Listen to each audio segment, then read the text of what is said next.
Bonjour tout le monde et bienvenue à une balado-diffusion du Bulletin GP.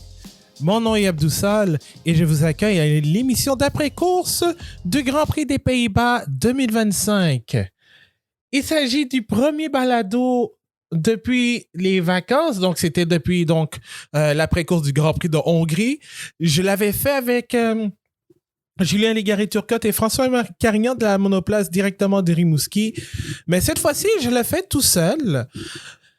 Et ne vous en faites pas, si vous voulez entendre Anna-Maria Mercado-Lopez et Marc-André Fortin, ils seront là pour jeudi lorsqu'on va parler de Cadillac. Bref, je suis seul pour revenir sur un Grand Prix des Pays-Bas qui était tout à fait dramatique malgré le manque d'action en piste, mais on a eu du drame.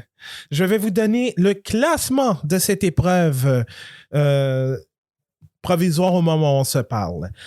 Alors, Oscar Piastri remporte sa 7e victoire en carrière. Il devance Max Verstappen devant ses partisans. Et attention, pour la première fois en Formule 1, Isaac Hadjar monte sur le podium en 3e place. George Russell finit 4e. Alex Albon sur la Williams termine 5e. Ollie Berman sur la Haas, 6e alors qu'il partait de la ligne des puits. En 7e et en 8e place, on retrouve Lance Stroll et Fernando Alonso. En 9e place, c'est Yuki Tsunoda et 10e, Esteban Ocon. On a perdu 3 pilotes et non les moindres. On a perdu les 2 Ferrari. La première de Lewis Hamilton, accident au virage 3 par lui-même. Charles Leclerc sorti par Kimi Antonelli aussi au virage 3. Et surtout, le plus gros abandon de ce Grand Prix, c'est Lando Norris sur un problème mécanique à 7 tours de la fin qui fait en sorte que Piastri a maintenant une avance de 34 points au championnat des pilotes. Et c'est crève-cœur pour Norris. Alors, pour Piastri, sa course a très bien commencé avec un bon départ, bloquant Norris à l'intérieur du avant l'intérieur du premier virage, et Verstappen qui a surpris tout le monde, lui qui est parti entendre en allant chercher Norris, il a réussi, Verstappen, au virage 3, à sauver sa voiture d'un tête-à-queue et d'un probable accident, et à involontairement, si on peut le dire, dépasser Norris pour se retrouver à cette position. Malheureusement, Norris a dépassé Verstappen et est allé ensuite retrouver son coéquipier, tenter de se rapprocher de son coéquipier jusqu'à l'intervention de la première voiture de sécurité de ce Grand Prix. Mais pour Piastri, c'est un premier grand chelem, a mené la course du début à la fin. Vraiment rien à redire pour le pilote australien qui a commis aucune erreur et pourtant, moi je pensais que ça allait être un week-end où Norris allait vraiment revenir sur le jeune Australien. Malheureusement, ce n'était pas le cas. Ça s'est joué en qualification alors que Piastri a battu Norris par 12 millièmes. C'est minime. Pourtant, sur l'ensemble de la fin de semaine, Norris était le plus rapide. Mais bon, les essais libres, ça ne veut pas dire grand-chose. Le tout se fait en qualification et en course. Mais Piastri a vraiment fait une très bonne course, même allant chercher une avance d'environ 4 secondes et demie sur son coéquipier lorsque ce dernier a dépassé Verstappen. Alors, Piastri était vraiment, comme d'habitude, dans sa zone. N'a commis aucune erreur. A été en mesure de bien gérer ses pneus surtout, alors que les deux partaient en médium. Mais Norris a été en mesure, après avoir dépassé Verstappen, de gagner du terrain. Et lorsque la première voiture de sécurité est apparue, je pensais que Norris allait avoir l'avantage lorsque les deux avaient les durs. Mais Piastri a fait une bonne relance et n'a jamais été inquiété par la suite jusqu'à 7 tours de la fin, lorsque je pense que c'était un problème de moteur parce que Norris commençait à sentir de la fumée dans le cockpit et ça a forcé à l'abandon. Mais c'est vraiment dommage pour Norris parce que lui aussi était rapide. Malheureusement, je ne pense pas qu'il était à une position pour aller dépasser Piastri. Mais je dois dire quand même que l'Australien est presque sans faille cette saison. Je rappelle, commis une erreur lors de son a commis une erreur lors de son Grand Prix national en Australie où il y avait la pluie, mais il s'est retrouvé quand même loin, a fini 9e au moins dans les points. En Grande-Bretagne, se prend une pénalité pour conduite erratique derrière la voiture de sécurité lorsqu'il l'a freiné et a failli causer une collision avec Max Verstappen qui a eu le réflexe de se rabattre à côté de l'Australien. Ensuite, il y a eu l'Autriche et même en Hongrie où Piastri a tenté des dive bombs qui auraient pu tout simplement se résulter en accrochage avec son coéquipier. Ça s'est passé proche, mais on aurait pu poser bien des questions aussi. Sauf que là, aujourd'hui, on a retrouvé le Piastri qu'on a connu pour une très, très grande partie de la saison. Et ce qui fait en sorte qu'il n'a jamais été inquiété, le jeune Australien. Et je pense qu'il aurait... Là, il va être beaucoup plus heureux de la situation. Certes, ça ne le fait pas plaisir de voir Norris abandonner sur un problème mécanique. Mais au moins, il a une avance de 34 points sur Norris et aura quand même un gap. Mais il n'est pas à l'abri d'ennuis mécaniques, hein, parce que la saison, même si on est à 2 mois et demi de la fin de la saison, ça ne veut pas nécessairement dire que Piastri est immunisé de n'importe quel problème mécanique et ça peut être autant au singulier qu'au pluriel.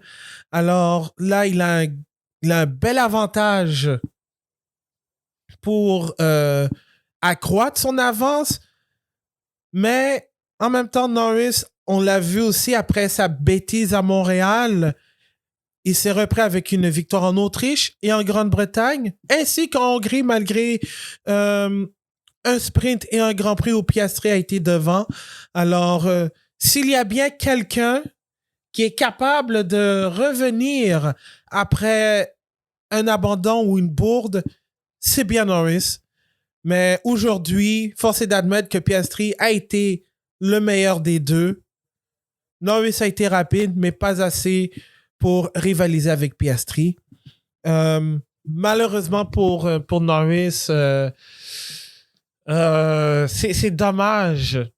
Et parce que qui sait qu'est-ce qui peut arriver? Je parle de Piastri comme il peut avoir des problèmes, mais ça se peut aussi que ça ne se produise pas. Alors, Norris doit se mettre à gagner des courses. Et d'ailleurs, j'ai trouvé cette statistique intéressante que j'ai trouvée sur Blue Sky. D'ailleurs, abonnez-vous à mon compte Blue Sky, le bulletin GP. Pas Substack, mais sur Blue Sky, pardon. Mais pour que Norris puisse battre Piastri, il faudrait au moins une moyenne de 3,8 points par fin de semaine à Norris, et ça inclut évidemment les sprints, pour battre Piastri après la course à Zandvoort. Alors, c'est pas impossible. 3 points, c'est quand même 3-4 points en moyenne par course. C'est possible. D'autant plus que l'écart entre la victoire et la 2e place en Grand Prix, c'est quand même c'est 7 points. Alors, il faudrait carrément que Norris finisse devant Piastri en position première et deuxième dans les 5 prochains Grands Prix pour pouvoir reprendre la tête du championnat. Donc, ce serait Italie, Azerbaïdjan, Singapour, États-Unis et Mexico City. Évidemment, il y a le sprint aux États-Unis aussi. Alors, mais là-dessus, c'est le top 8 qui marque de 8 jusqu'à 1. Donc, il faudrait que Norris, finisse, gagne la course et que Piastri termine quoi? Maximum 4e. Donc, c'est possible, mais il faudrait que Norris soit devant Piastri en position première et deuxième d'ici Mexico City pour reprendre les commandes du Grand Prix. Maintenant, on va parler de la vedette de ce Grand Prix, qui est Isack Hadjar, avec son premier podium en Formule 1, parce que Hadjar a été déjà impressionnant avec sa 4e place, dont on n'a pas vu le tour parce que on était concentré sur, évidemment, le top 3, mais Hadjar a réussi, dans les derniers moments, à se qualifier 4e. Il a gardé cette position pendant l'ensemble de la course, malgré des attaques de Charles Leclerc et de George Russell. Et lorsque Norris a abandonné, c'était juste de ramener la voiture à la maison. Et ça a fonctionné. Il n'a commis aucune erreur. Il a été excellent pendant tout le week-end. Et là, il devient ainsi le 5e plus jeune pilote à monter sur le podium. Évidemment, Max Verstappen étant le premier avec sa victoire au Grand Prix d'Espagne 2016. Lance Stroll est 2e avec son podium à Azerbaïdjan en 2017. Kimi Antonelli, le podium au Grand Prix du Canada au mois de juin dernier, est le 3e. Lando Norris, son premier podium au Grand Prix d'Autriche 2020, qui était la première course de la saison, Covid oblige. Il est le 4e, et maintenant vous avez Isack Hadjar à 20 ans et 11 mois, 5e. Alors, c'était une vraie bonne performance. Et bon, écoutez, je vais pas vous le cacher, j'enregistre cet épisode en même temps que Liverpool joue. Ouais, la saison de Premier League est recommencée, donc référence soccer. Mais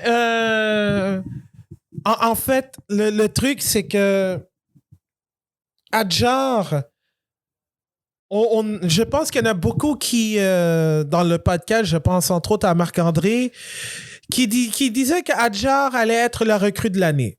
Et je pense que il est en train de clore le débat, Hadjar, parce que oui, les deux ont obtenu un podium, mais je pense que Hadjar a été beaucoup plus constant qu'Antonelli. Et d'ailleurs, on va reparler d'Antonelli. Mais Hadjar a été beaucoup plus constant et surtout dans une voiture inférieure à la Racing Bulls contre la Mercedes. Alors, je trouve que le Français s'est très bien débrouillé durant l'ensemble de la saison. Et souvenez-vous, il s'était crashé dans le tour de formation en Australie en pleurs. A été consolé par Anthony Hamilton, le père de Lewis. Et en plus de ça, Helmut Marko, qui l'avait un peu rabroué en disant « Mais pourquoi il pleure ?» Je crois que non seulement Marko a eu tort là-dessus, mais Hadjar a été vraiment fort de revenir et d'être performant à chaque fin de semaine. Oui, il a eu un abandon en Grande-Bretagne, mais disons qu'il a été euh, comment je dirais ça? Il a été, disons, c'était plus à cause des températures de la pluie, des températures pluvieuses à Silverstone, où il a justement tapé l'arrière d'Antonelli et abandonné. Mais ça, c'était pas vraiment de sa faute.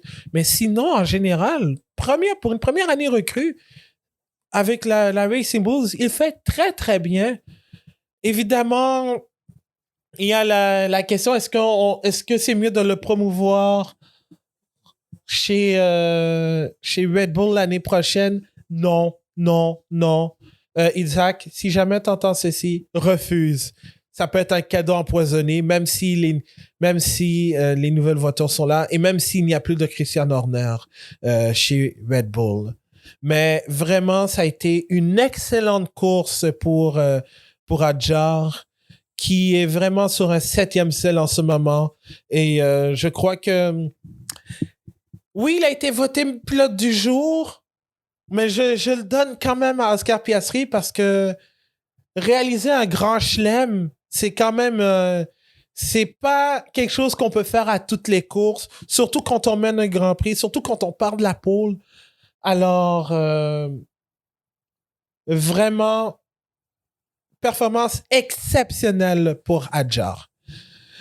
À l'inverse, ça a été un week-end à oublier pour Ferrari.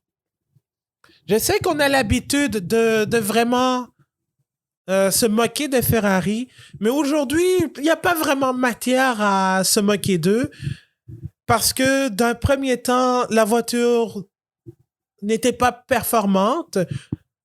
Deuxièmement, c'est plus d'un côté, Lewis Hamilton, son accident au virage 3 a été causé par une erreur de pilotage en étant un petit peu large à l'extérieur du virage 3, a pris la courbe.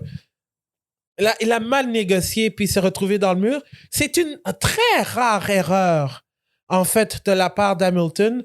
Je sais que l'année dernière, au Grand Prix des États-Unis, il était sorti de piste par lui-même au 2e tour. Mais c'est quand même son premier abandon en rouge et c'est un abandon qu'il a causé lui-même.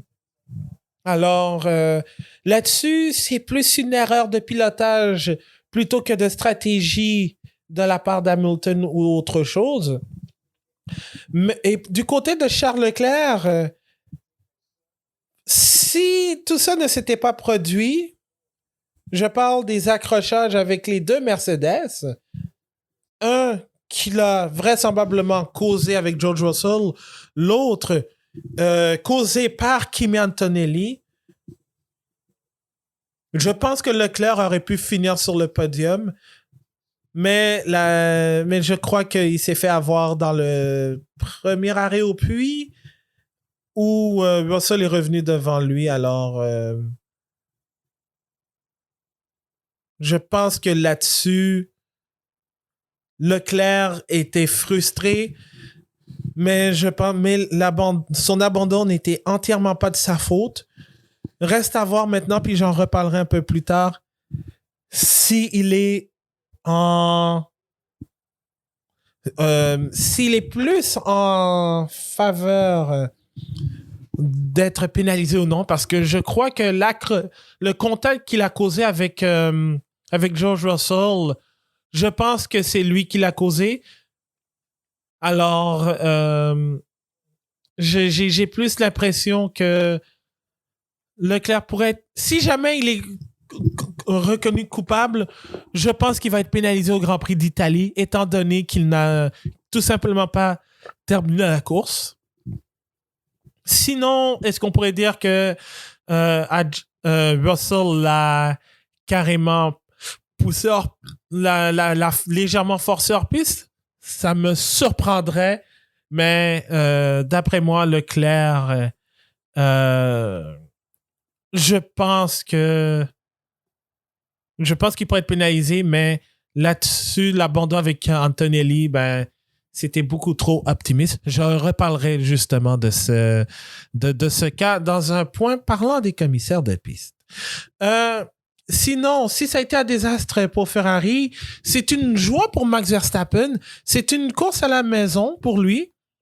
Malheureusement, je ne pense pas qu'il avait des chances pour gagner. Et je dois dire quand même, Red Bull a tout tenté pour être agressif, penser qu'une stratégie à 2 arrêts allait fonctionner. C'était presque le cas. D'ailleurs, son départ était bon, son sauvetage était meilleur, mais malheureusement, il n'était pas dans le coup. Les McLaren étaient carrément intouchables.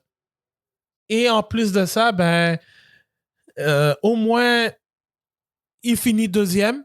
C'est mieux que de se faire dépasser et d'être hors du coup. Mais c'est une très bonne journée. C'était une très bonne journée pour Verstappen quand même. Malgré tout, malgré le fait qu'il n'ait jamais été absolument dans le coup. Alors, je pense que Verstappen doit être heureux de sa deuxième place, même s'il aurait aimé ça faire comme Nina Gaidman et Maya Vög en F1 Academy, c'est-à-dire des pilotes néerlandais qui gagnent à la maison à Zandvoort en fin de semaine. D'ailleurs, on reparlera de la F1 Academy un peu en fin d'épisode. Mention très honorable à Ollie Bearman. Ollie Bearman qui a été pénalisé, en fait. Et on l'a forcé à partir de la ligne des puits parce qu'il a changé des éléments dans son unité de puissance, dans son groupe propulseur, en fait. Mais a réussi quand même à finir en 6e position. Et surtout que Haas, avec Esteban Ocon et Bearman, était parmi la dernière équipe à faire leur arrêt au pneus obligatoire, à faire leur changement de pneus obligatoire.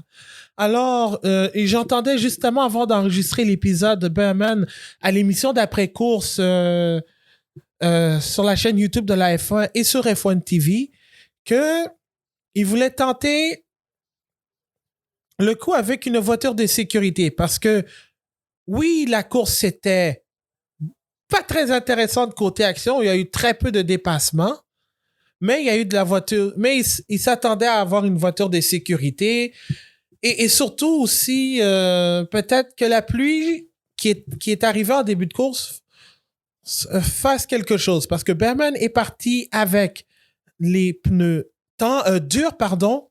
Donc lui, il devait rester le plus longtemps possible et ensuite aller avec les médiums. Au début, on pensait que ça n'allait pas fonctionner, mais l'abandon de Lando Norris a changé la donne et surtout l'accrochage entre Antonelli et Leclerc. Donc, ça leur a donné un peu d'avantage. Mais heureusement, il s'est très, très bien débrouillé. Alors, je l'ai même dit dans le chat, autant sur le bulletin GP que dans le groupe de modérateurs de la monoplace.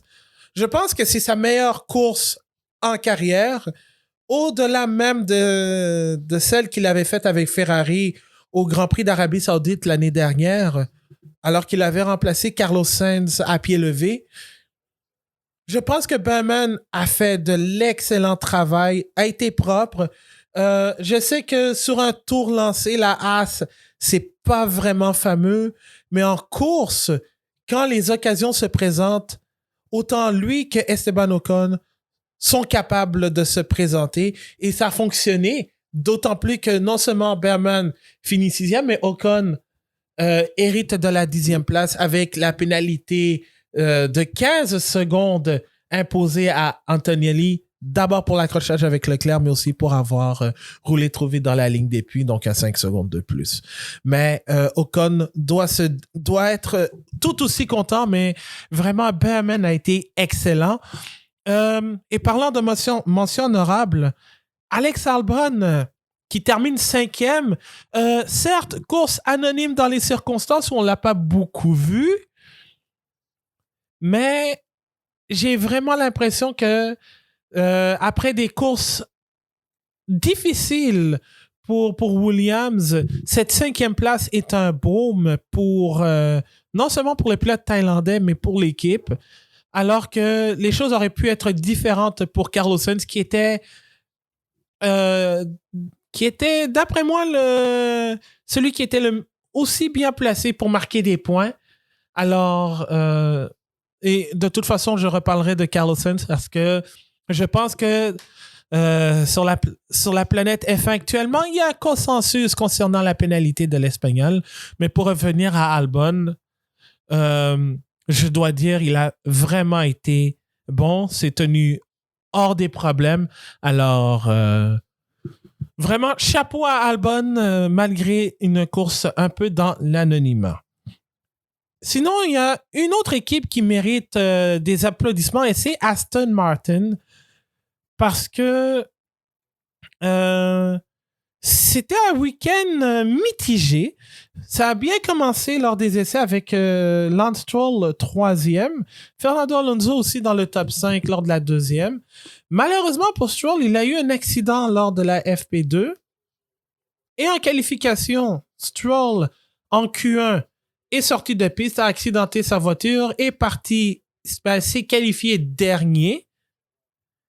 Mais Aston Martin, mais je crois qu'il a été, il a été vraiment bon, malgré le fait qu'il a été impliqué dans un accrochage avec Gabriel Bortoleto dans la Sauber au premier tour. Et évidemment, ça a été classé comme incident de course, alors que je pense que c'était plus la faute de Bortoleto plutôt que de Stroll. Donc, là-dessus, j'aurais peut-être donné la pénalité à Stroll. Mais bon, pardon, à Bortoleto, pardon, pas à Stroll. Mais bon, un incident de course me va aussi dans les circonstances. Mais je pense que Aston Martin a été intelligent de mettre Stroll en dur tout de suite parce que je pense que tout le monde s'attendait à ce qu'il y ait beaucoup de pluie, donc une averse pour qu'on passe au pneu intermédiaire. Mais ce n'était pas le cas, donc Aston Martin a décidé, bon, tu sais quoi, roule avec les durs jusqu'à ce qu'on fasse un autre arrêt. Et ensuite, Stroll a été capable de vraiment revenir dans le coup, dépassant même Fernando Alonso. Je ne sais pas s'il y a eu consigne d'équipe ou c'était juste Stroll qui a dépassé Alonso à la régulière. Mais c'est un bon retour en force pour Stroll après 2 accidents qui ont coûté cher côté financier, mais aussi côté ressources humaines pour Aston Martin. Et Alonso, peut-être qu'il aurait souhaité non seulement se qualifier dans le top 8, mais avoir une meilleure course que prévu parce que il s'est plaint d'être revenu en piste dans du trafic. Track position oblige. Mais je pense que Alonso a fait du mieux qu'il a pu, mais Stroll mérite beaucoup plus les fleurs que Nando pour ce dimanche, entre autres, pour ce qu'il a fait, surtout en partant de la 19e place. Donc, de la 19e à la 7e place, lui aussi, il mérite des applaudissements. Mais bon, c'est sûr que je sais que c'est facile de donner du hate sur Lance Stroll, avec raison parce qu'il y a des moments où il n'aide pas sa cause, mais dans la course, qui est la session la plus importante du week-end de la Formule 1, il a été capable d'être là quand ça compte, et ça a fonctionné. Donc Aston Martin et Lance Stroll, méritent beaucoup, beaucoup de fleurs. Alonso aussi, mais un peu moins. Maintenant, je vais parler de décisions douteuses de la part des commissaires parce que ce Grand Prix, c'était le premier Grand Prix depuis les vacances. Peut-être qu'il y en a qui étaient rouillés, comme on l'a vu vendredi avec de nombreuses sorties de piste et d'accidents lors des essais. Mais j'ai l'impression que la direction de course était un peu endormie sur le piton. Parce que il y a eu des décisions qu'on pourrait carrément dire, mais pourquoi vous avez pris cette décision? La plus évidente étant évidemment celle de Carlos Sainz qui a été pénalisé de 10 secondes pour avoir causé une collision à l'endroit de Liam Lawson.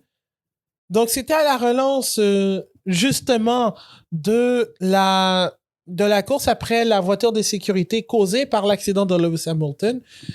Sainz tente un dépassement au virage 1, le virage Tarzan. Lawson se rabat sur Sainz. Les deux ont des accroches, ont des dommages. Sainz, crevaison. Lawson, des dommages à l'arrière au niveau de la roue arrière gauche. Et ben là, c'est Sainz qui a été pénalisé. Puis, à première base, j'ai pas compris pourquoi c'est Sainz qui a été pénalisé. Là, ensuite, il y a le document que les commissaires ont publié sur le site officiel de la FIA, que je vais lire à traduction libre. Donc, je répète ce qui a été dit. La voiture numéro 55, celle de Sainz, a tenté de dépasser la voiture 30 à l'extérieur du virage 1. Donc, la suspension avant ou la partie avant de la voiture 55 n'était pas en avant de la partie avant de la voiture numéro 30 au virage 1. La voiture numéro 55 a tenté de rester à l'extérieur de la voiture 30 et une collision a été provoquée.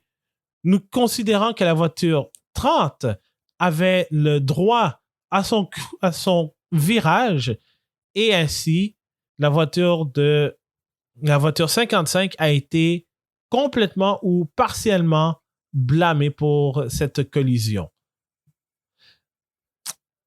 J'ai regardé la reprise à plusieurs reprises. Je sais qu'en même temps, il y a ma mère qui m'a appelé pendant la course. Mais j'ai du mal à comprendre pourquoi Sainz a été pénalisé. D'abord, a été pénalisé. Parce que je trouve ça complètement ridicule. Puis, tu sais, je suis quelqu'un qui défend majoritairement les commissaires parce que c'est pas une tâche facile. Puis, le règlement, au moins, il le comprend. Mais sur l'action, j'ai trouvé que c'était plus Lawson. Je sais qu'il était devant. Mais est-ce que ça lui donne est-ce que, pour moi, ça lui donnait le droit de se rabattre sur Sainz? Je pense pas. Puis c'est pas quelque chose qui est mentionné dans le document, justement. Alors, pourquoi Sainz est celui qui est pénalisé? Oui, d'accord, c'est lui qui a initié la tentative de dépassement par l'extérieur. Mais Liam Lawson, vers la fin, n'a pas vraiment donné une voiture de distance, sur la trajectoire. Alors, c'est pour ça que je me dis, Lawson s'en est complètement tiré. Il a été innocenté, alors que c'est un pilote qui n'a pas peur de sortir les coudes. Alors, j'ai trouvé ça carrément bizarre de la part des commissaires de donner une pénalité de 10 secondes à Sainz. Et ce dernier était à la radio, il était en furie. Dans la zone mixte, en entrevue, il était un peu plus posé, mais il avait un sourire, mais je pense à l'intérieur, il bouillait encore. Parce que non seulement ce contact a ruiné sa course, mais la pénalité aussi, que je trouve encore injustifiable.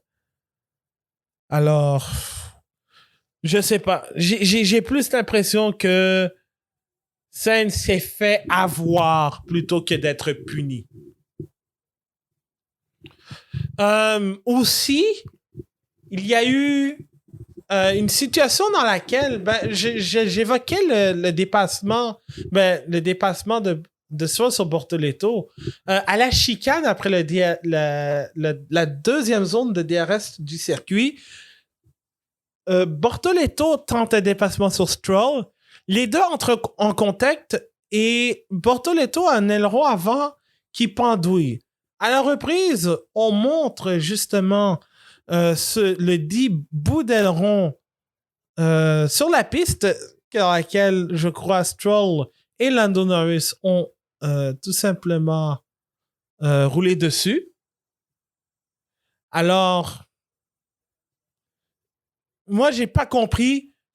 Et actuellement,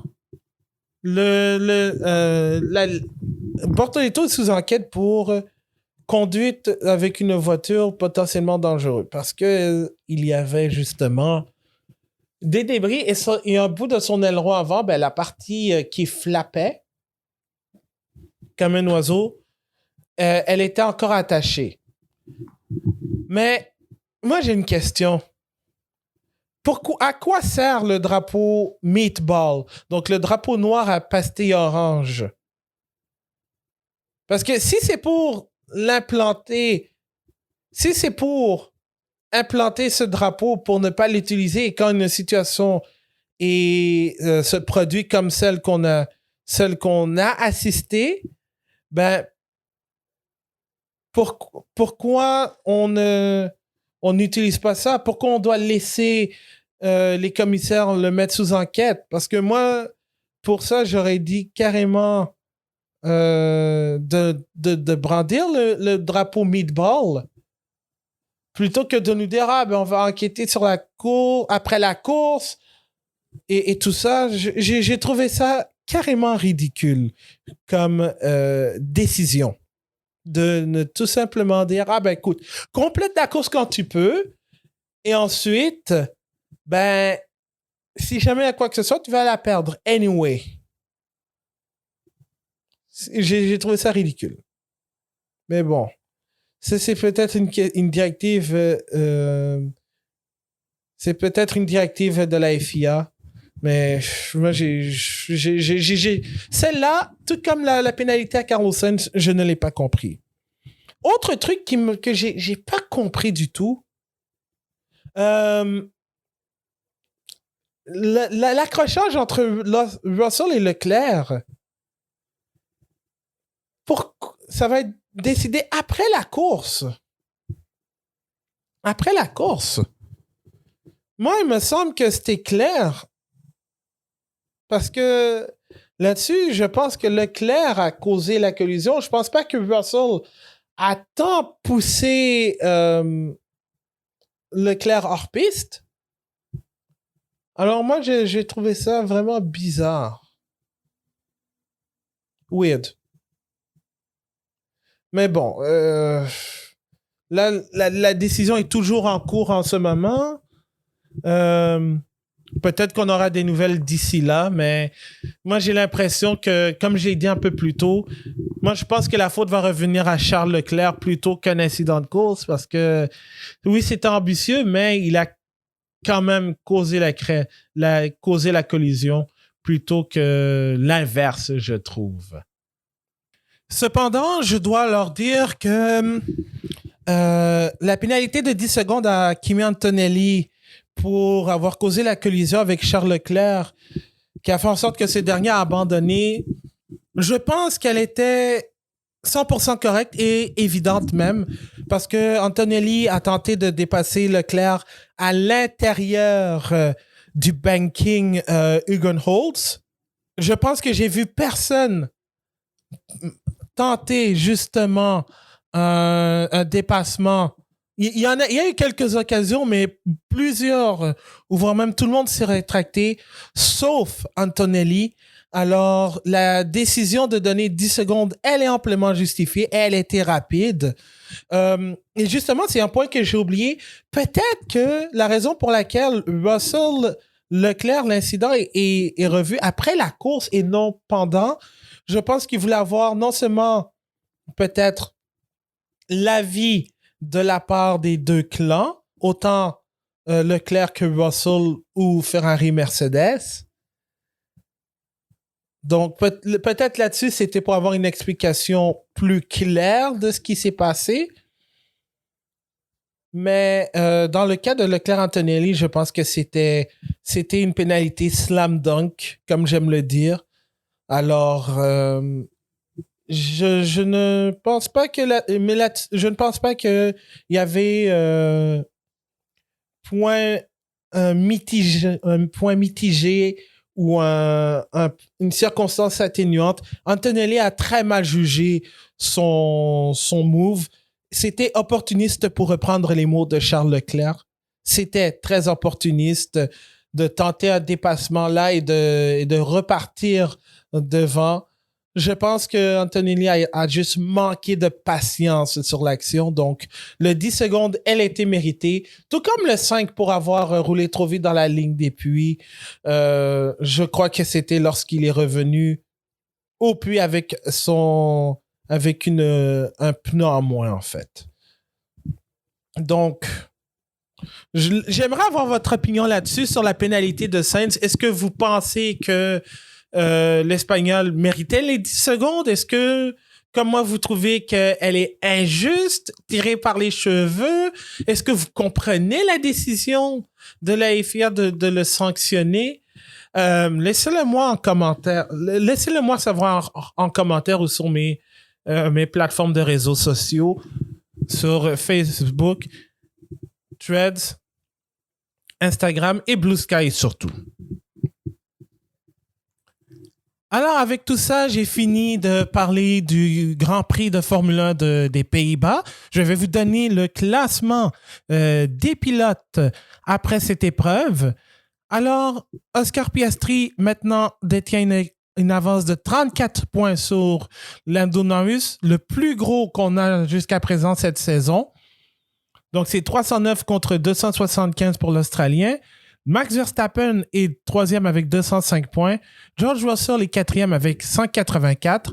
Charles Leclerc et Lewis Hamilton, avec leurs 0 pointés, restent actuellement à 151 et 109 points. Kimi Antonelli aussi reste à 64 points, mais est à égalité avec Alex Albon. Avantage à l'Italien avec son podium à Montréal en juin dernier. En 9e place, Nico Hülkenberg maintenant se retrouve à égalité avec Isaac Hadjar. Et ce qui est bien, c'est que les deux ont c'est avantage Hülkenberg, certes à cause du podium, mais aussi à cause d'autres résultats. Donc, les deux sont à 37 points en 9e et 10e place. Au classement des constructeurs maintenant, McLaren est en tête avec 584 points. Ferrari est deuxième avec 260 points. Mercedes est troisième avec 248 points. Red Bull est quatrième avec 214 points. Williams, cinquième avec 80. Aston Martin est sixième avec 62. Racing Bulls est septième avec 60. Sauber est huitième avec 51 points. Haas est neuvième avec 44 points. Et Alpine est dixième avec 20 points. Maintenant qu'on a parlé de Formule 1, on va parler de F1 Academy qui revenait en action après une pause de 2 mois. La dernière épreuve ayant eu lieu ici même à Montréal au circuit Gilles Villeneuve avec 3 courses frénétiques. Et aux Pays-Bas, si Max Verstappen n'a pas gagné de Grand Prix, les 2 des 3 Néerlandais se sont assurés de faire résonner le fameux hymne national néerlandais sur la plus haute marche du podium, à commencer par Nina Gaidman, qui a mené l'épreuve du début jusqu'à la fin. Elle qui était partie en première place sur la grille inversée, elle qui s'était qualifiée 8e. Elle a carrément mené l'épreuve de bout en bout, malgré le fait que Leah Block, qui partait 3e, est revenue, qui avait fait un très bon départ et qui a réussi à rattraper Gaidman. a terminé deuxième. Et Maya Veug, qui, elle, a eu un départ... elle qui partait de la 8e place a réussi beaucoup de dépassements et était même proche de bloc, complète le podium. Et ce qui est intéressant avec la victoire de Gateman, c'est que elle fêtait son anniversaire de naissance samedi et évidemment, c'était sa course à la maison. Donc, c'était une excellente manière pour elle d'obtenir sa première victoire dans la série. D'autant plus que c'est sa première année à temps plein dans la série. Alors, et en plus, elle était super émotive sur le podium. C'était le plus beau cadeau d'anniversaire qu'elle pouvait recevoir. Donc, ce 30 août 2025, elle se souviendra de ce moment pour toute sa vie. Une victoire à la maison le jour de son anniversaire. Le gâteau devait être meilleur que jamais même. Sinon, une très belle performance de Léa Blanc qui, elle aussi, obtient son premier podium dans la série. Et elle avait fait un très, très bon... Elle avait fait un très, très bon départ et elle a réussi à bien gérer ses pneus en plus et à résister aux attaques de Maya Veug qui était carrément la plus rapide en piste en fin d'épreuve.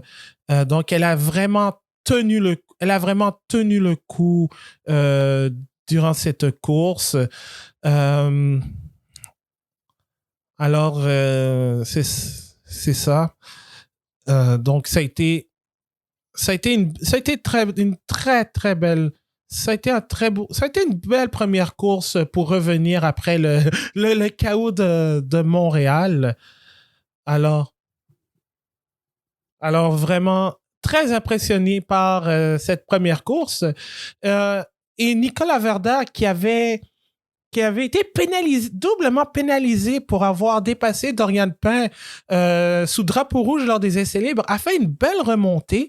Elle était partie en fond de peloton, mais elle s'est retrouvée quand même en 10e place. Malheureusement, dans la course 1, c'est le top 8 qui marque, mais elle a fait une belle remontée malgré tout. Donc, quand même, c'était une course encourageante. Malheureusement, dans la course numéro 2, ça s'est moins bien passé. Elle qui a fait un tête-à-queue au virage 1, amenant avec elle Aurelia Nobles qui a dû prendre la zone de dégagement comme sortie de secours, heureusement. Mais sinon, dans la course 2, c'est Maya Veug qui a gagné devant Alisha Palmowski et Dorian Pain. Ella Lloyd avait fini deuxième en théorie, mais elle a été pénalisée de 5 secondes pour faux départ. Elle était partie genre un ou 2 dixièmes avant l'extinction des rouges, pardon. Donc, ça, c'est un faux départ malgré tout. Et elle a chuté de la 2e à la 4e place. Tina Hausman, qui avait abandonné lors de la course 1 en sortant de piste, termine 5e. Gateman, 6e. Et chapeau à Esme Kosterman, qui est la pilote invitée de ce Grand Prix des Pays-Bas. Elle a terminé 7e, donc elle a inscrit des points. C'est la première pilote invitée à inscrire des points cette saison. Mais non seulement ça, lors de la course 1, elle avait été obligée de rentrer au puits à la fin du tour de formation parce que le pneu arrière droit n'était pas bien gonflé. Donc, si c'était ça, c'était une pénalité ou une disqualification complète. Alors, elle s'était qualifiée 9e dans les 2 courses. Dans la course 1, elle a terminé quand même 12e après être partie de la ligne des puits. Et dans la course numéro 2, elle a terminé 7e, donc une magnifique performance. Rafaela Ferreira termine 8e. Albert Larsen, qui avait été mon coup de cœur à Montréal, avec de beaux dépassements, entre autres, dans les 3 courses, termine 9e alors qu'elle était partie 14e. Et Chloé Chung complète le top 10 et pour marquer des points, entre autres. Et ce qui est dommage, c'est que Chloé Chambers n'a pas pu prendre le départ parce que sa voiture a calé au début du tour de formation. Et elle, qui est dans la course au titre avec Dorian Pain et Maya Veug, était visiblement déçue, triste. Et en plus dans la course 1, elle avait été, disons, poussée légèrement par Dorian Pain. Puis je suis surpris qu'il n'y ait pas eu de pénalité sur l'action parce que je pense que c'était classifié comme incident de course. Mais elle a fini 5e devant Pain, heureusement, mais dans la course 2, elle a été obligée de tout simplement se retirer. Donc, ça compte comme un did not start. Avec tout ça, voici le classement de la F1 Academy après l'épreuve de Zandvoort. Donc, Dorian Pain est toujours en tête avec... Elle a 127 points, mais l'écart est maintenant de 20 points. Maya Veug est deuxième avec 107. Chloé Chambers n'aura récolté que 4 points durant cette épreuve, donc elle est à 93. En quatrième, c'est Ella Lloyd à 84. En 5e place, c'est Alisha Palmowski. En 5e place, c'est ça, elle est 5e avec 73 points. En 6e place, Nina Gaidman avec 51. 7e, Alba Larsen avec 48. Et d'ailleurs, Larsen a signé comme pilote chez Ferrari pour l'année prochaine. Donc, elle est maintenant membre de l'Académie de Ferrari. Donc, j'ai hâte de la voir si elle va rester avec aux couleurs Tommy Hilfiger ou avec le rouge de la Scuderia Ferrari. En 8e place, c'est Tina Hausman avec 46 points. En 9e place, Leah Block avec 23. Et 10e, Emma Felber-Mayer avec 22 points. La prochaine épreuve de F1 Academy, c'est à Singapour du 3 au 5 octobre. Donc, il reste 4 courses à faire dans 2 épreuves de Formule 1. Singapour du 3 au 5 octobre et Las Vegas du 20 au 22 novembre. C'est ce qui complète cet épisode du Bulletin GP. Alors, le prochain épisode, ce sera ce jeudi parce que nous allons parler de la nouvelle qui a retenu notre attention. C'est la signature des 2 pilotes Cadillac, Valtteri Bottas et Sergio Perez pour 2026, année de la première saison de Cadillac. Et aussi, là, il y aura dimanche une émission d'après-course sur le Grand Prix d'Italie à Monza, en espérant qu'on aura de quoi célébrer pour les tifosi après la belle victoire de Charles Leclerc l'année dernière et surtout pour, remettre un peu de joie après le double abandon à Zandvoort. Cet épisode est disponible sur toutes vos plateformes de podcast préférées, Spotify, Apple Podcast et même sur YouTube. Et partout, le Bulletin GP est disponible. Et nous sommes sur Facebook, Blue Sky, Instagram et Threads @ le Bulletin GP. Et vous pouvez aussi rejoindre le groupe Facebook La Monoplace pour discuter de tout et de rien sur la Formule 1 et autres sports automobiles. Alors sur ce, je vous laisse. Mon nom est Abdou Sall. Merci de m'avoir écouté tout seul. On continue toujours de rouler avec le Bulletin GP et on se retrouve jeudi pour un épisode hebdomadaire du Bulletin GP et pour l'après-course dimanche. Faites attention à vous, portez-vous bien et on se retrouve une prochaine fois. Salut tout le monde!